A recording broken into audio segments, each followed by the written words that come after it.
नमस्कार दोस्तों, अगर आपको चेन्नई सुपर किंग्स और रॉयल चैलेंजर्स बेंगलुरु के बीच खेला गया आईपीएल का 22वां और सबसे रोमांचक महामुकाबला पसंद आया हो तो आप इस वीडियो को एक लाइक जरूर करें। 2022 के 22वें और एक और रोमांचक महामुकाबले में आईपीएल इतिहास की दो बड़ी टीमें एक दूसरे से भिड़ी। इस बार रविंद्र जडेजा की चेन्नई सुपर किंग्स के सामने फॉफ डू प्लेसिस की रॉयल चैलेंजर्स बेंगलुरु की टीम खड़ी थी। इस रोंगटे खड़े कर देने वाले महामुकाबले में बेंगलुरु के कप्तान फॉफ डू प्लेसिस ने टॉस जीता और पहले गेंदबाजी का फैसला लिया और चेन्नई की टीम को पहले बल्लेबाजी के लिए आमंत्रित किया।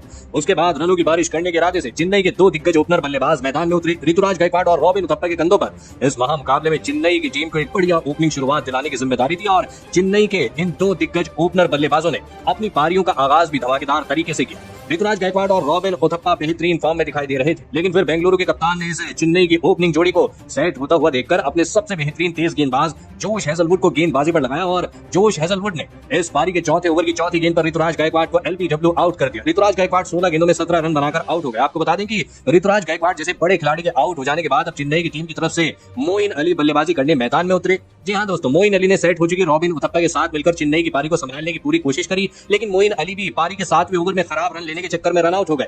मोइन अली 8 गेंदों में 3 रन बनाकर आउट हो गए। चेन्नई की टीम ने अब लगातार अपने दो बड़े बल्लेबाजों को खो दिया था। मोइन अली जैसे बड़े खिलाड़ी के आउट हो जाने के बाद अब चेन्नई की टीम बड़ी मुसीबत में फंस गई थी। अब मैदान पर रॉबिन उथप्पा का साथ देने शिवम दुबे बल्लेबाजी करने आए और रॉबिन उथप्पा और शिवम दुबे के रूप में अब चेन्नई की टीम को एक बड़े लक्ष्य तक पहुंचाने की एक आखिरी उम्मीद बची हुई थी। और फिर रॉबिन उथप्पा और शिवम दुबे की इस जोड़ी ने चेन्नई की टीम की इन उम्मीदों को टूटने नहीं दिया और धमाकेदार बल्लेबाजी करना शुरू कर दी। रॉबिन उथप्पा और शिवम दुबे ने शुरुआत धीमी करी, लेकिन फिर सेट हो जाने के बाद इन दो महारथियों ने लगातार चौके छक्के लगाना शुरू कर दिया। खास करके दोस्तों रॉबिन उथप्पा इस मुकाबले में बेहतरीन फॉर्म में दिखाई दे रहे थे। बेंगलुरु के कप्तान फॉफ डू प्लेसिस इन दोनों को आउट करने के लिए अपने गेंदबाजों को लगातार बदल रहे थे, लेकिन बेंगलुरु का कोई भी गेंदबाज इन दोनों को आउट करने में पूरी तरह नाकामयाब था। रॉबिन उथप्पा और शिवम दुबे की इस जोड़ी ने बेंगलुरु के कप्तान के हर एक फैसले को पूरी तरह चकनाचूर कर दिया था। इसी बीच रॉबिन उथप्पा ने अपना अर्धशतक भी पूरा कर लिया, तो वहीं उनके साथी खिलाड़ी शिवम दुबे भी कहां पीछे रहने वाले थे। जी हाँ दोस्तों, और शिवम दुबे ने भी फिर बेहतरीन बल्लेबाजी करके दिखाई और अपना अर्धशतक पूरा कर लिया। इन दोनों ने लाजवाब बल्लेबाजी करते हुए अपनी शतकीय साझेदारी भी पूरी कर लिया। मुकाबला आखिरी ओवरों में पहुंच चुका था और चेन्नई की टीम को 200 का आंकड़ा साफ तौर पर दिखाई दे रहा था, क्योंकि रॉबिन उथप्पा और शिवम दुबे की ये जोड़ी रुकने का नाम नहीं ले रही थी। और फिर इन दोनों ने आखिरी के कुछ ओवरों में ऐसी धमाकेदार बल्लेबाजी करके दिखाई जिसने पूरे स्टेडियम में बैठे दर्शकों को आश्चर्यचकित कर दिया। रॉबिन उथप्पा और शिवम दुबे की ये जोड़ी हर एक ओवर में चौके छक्के बरसा रही थी। इन दोनों ने लगभग पारी के 18वें ओवर तक बल्लेबाजी करी और अपनी टीम को 201 रनों तक पहुंचाया। इन दोनों ने 165 रनों की एक विशाल साझेदारी चेन्नई की टीम के लिए बनाई, लेकिन फिर पारी का 19वां ओवर डालने आए वनिंदु हसरंगा ने अपनी इस ओवर की 5वीं गेंद पर शतक से केवल 12 रन दूर खड़े रॉबिन उथप्पा को विराट कोहली के हाथों कैच आउट करा दी। रॉबिन उथप्पा 50 गेंदों में 88 रन बनाकर आउट हो गए, लेकिन उनके साथी खिलाड़ी शिवम दुबे बेहतरीन बल्लेबाजी कर रहे थे। शिवम दुबे ने इस पारी में 40 गेंदों में 95 रनों की तूफानी पारी खेली और फिर अंत में रॉबिन उथप्पा और शिवम दुबे की इन्हीं धमाकेदार पारियों की बदौलत चेन्नई की टीम 216 रनों के एक विशाल लक्ष्य बेंगलुरु की टीम के आगे रख पाई। उसके बाद चेन्नई से मिले 217 रनों के विशाल लक्ष्य का पीछा करने बेंगलुरु के दो दिग्गज ओपनर बल्लेबाज मैदान में उतरे। बेंगलुरु के कप्तान फॉफ डू प्लेसिस और अनुज रावत के कंधों पर इस बड़े लक्ष्य का पीछा करते हुए बेंगलुरु की टीम को एक विस्फोटक ओपनिंग शुरुआत दिलाने की एक बड़ी जिम्मेदारी थी, लेकिन इस बार फॉफ डू प्लेसिस और अनुज रावत की ये ओपनिंग जोड़ी इस महामुकाबले में कुछ अच्छा प्रदर्शन नहीं करके दिखा पाई और पारी का तीसरा ओवर डालने आए महेश तीक्षाना ने बेंगलुरु के कप्तान फॉफ डू प्लेसिस को ही क्रिस जॉर्डन के हाथों कैच आउट करा दिया। आपको बता दें कि बेंगलुरु के कप्तान फॉफ डू प्लेसिस 9 गेंदों में 8 रन बनाकर आउट हो गए।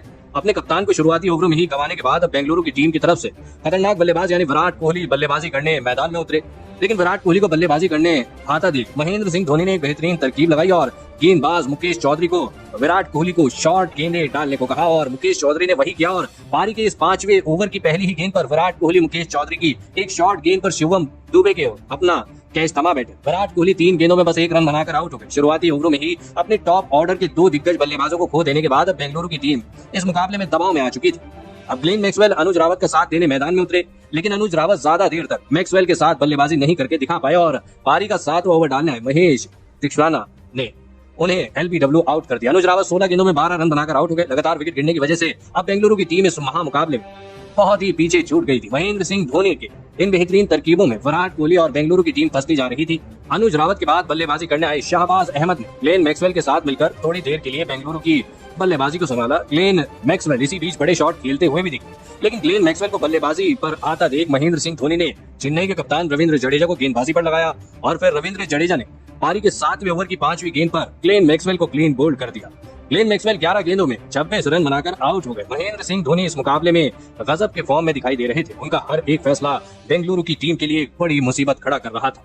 ग्लेन मैक्सवेल जैसे बड़े बल्लेबाज के आउट हो जाने के बाद अब बेंगलुरु की टीम इस मुकाबले को हारती हुई साफ तौर पर देखी जा सकती थी, लेकिन उनके बाद बल्लेबाजी करने आए सुयश प्रभुदेसाई ने शाहबाज अहमद के साथ मिलकर बेंगलुरु की पारी को संभाला और बड़े शॉट खेलना शुरू कर दिया। सुयश प्रभुदेसाई ने शाहबाज अहमद के साथ मिलकर लगभग पारी के 12वें ओवर तक बल्लेबाजी करी और बेहतरीन 60 रनों की साझेदारी भी बनाई, लेकिन जिस तरह की गेंदबाजी चेन्नई के गेंदबाज कर रहे थे उनके सामने बेंगलुरु के बल्लेबाज पूरी तरह नाकामयाब दिख रहे थे और फिर पारी के 13वें ओवर में गेंदबाजी डालने आए महेश दीक्षाना ने खतरनाक बल्लेबाजी कर रहे सुयश प्रभुदेसाई को क्लीन बोल्ड कर दिया। प्रभुदेसाई 18 गेंदों में 34 रन बनाकर आउट हो गए। आपको बता दें कि अब सेट बल्लेबाज के आउट हो जाने के बाद बल्लेबाजी करने आए दिनेश कार्तिक अब बेंगलुरु की आखिरी उम्मीद बचे हुए थे, क्योंकि दिनेश कार्तिक जिस तरह के फॉर्म में पिछले कुछ मुकाबलों में दिखे थे, अब उनके कंधों पर बेंगलुरु की टीम को इस मुकाबले में जीत दिलाने की बड़ी जिम्मेदारी आ चुकी थी। लेकिन उनके साथ बल्लेबाजी कर रहे शाहबाज अहमद ज्यादा देर तक मैदान में नहीं टिक पाए और उन्हें भी महेश दीक्षाना ने क्लीन बोल्ड कर दिया। जी हां, आपको बता दें कि शाहबाज अहमद 27 गेंदों में 41 रन बनाकर आउट हो गए, तो वहीं उनके तुरंत ही बाद बल्लेबाजी करने आए वनिंदु हसरंगा और आकाशदीप को भी पारी के 15वें ओवर में गेंदबाजी डालने आए चेन्नई के कप्तान रविंद्र जडेजा ने आउट करके बेंगलुरु की टीम को पूरी तरह बैकफुट पर ढकेल दिया। लेकिन इसके बावजूद बेंगलुरु की टीम की तरफ से दिनेश कार्तिक मैदान पर चेन्नई की जीत के आगे एक बड़ी चट्टान बने खड़े हुए थे। अब बेंगलुरु की टीम को आखिरी 4 ओवर में जीत के लिए 71 रनों की आवश्यकता थी। मुकाबला लगभग खत्म हो चुका था क्योंकि बेंगलुरु के पास 2 विकेट बचे हुए थे, लेकिन अभी भी बल्लेबाजी कर रहे दिनेश कार्तिक ने इस पारी के 17वें ओवर में मुकेश चौधरी के इस ओवर में धमाकेदार बल्लेबाजी करते हुए 23 रन निकाल ली, जिसके चलते बेंगलुरु की टीम को जीत के लिए अब 18 गेंदों में 48 रनों की आवश्यकता थी। दिनेश कार्तिक की इस धमाकेदार बल्लेबाजी के चलते अब मुकाबला रोमांच की हर एक सीमा को पार कर चुका था, लेकिन उसके बावजूद भी दिनेश कार्तिक का साथ देने कोई भी बेंगलोर का बल्लेबाज अब नहीं बचा था, जिसके चलते पूरा दबाव अब दिनेश कार्तिक पर था। और इसी दबाव का फायदा लेते हुए महेंद्र सिंह धोनी ने पारी के 18वें ओवर में ड्वेन ब्रावो को गेंद थमाई और ब्रावो ने फिर इस ओवर की दूसरी ही गेंद पर दिनेश कार्तिक को रविंद्र जडेजा के हाथों कैच आउट करा दिया। दिनेश कार्तिक 14 गेंदों में 34 रन की धमाकेदार पारी खेलकर आउट हो गए और फिर आखिर में चेन्नई की बेहतरीन गेंदबाजी के चलते इस मुकाबले में चेन्नई की टीम ने 23 रनों से जीत हासिल कर ली। लेकिन दोस्तों, भले ही बेंगलुरु की टीम ये मुकाबला हार गई हो, पर अंत में जिस तरह के दिनेश कार्तिक ने बल्लेबाजी करके दिखाई, उसने इस मुकाबले को आखिरी पलों तक जिंदा रखा था। जी हाँ दोस्तों, लेकिन महेंद्र सिंह धोनी ने कप्तान न होते हुए भी जिस तरह की गेंदबाजी में बदलाव और फील्डिंग में तब्दीलियां की, उसकी वजह से इतनी खतरनाक बेंगलुरु की टीम भी महेंद्र सिंह धोनी की चालाकियों के आगे नहीं टिक पाई। तो दोस्तों, आप महेंद्र सिंह धोनी की इस बेहतरीन कप्तानी के लिए उन्हें 10 में से कितने अंक देना चाहेंगे? आप अपनी राय नीचे कमेंट में देना बिल्कुल भी ना भूलें। धन्यवाद।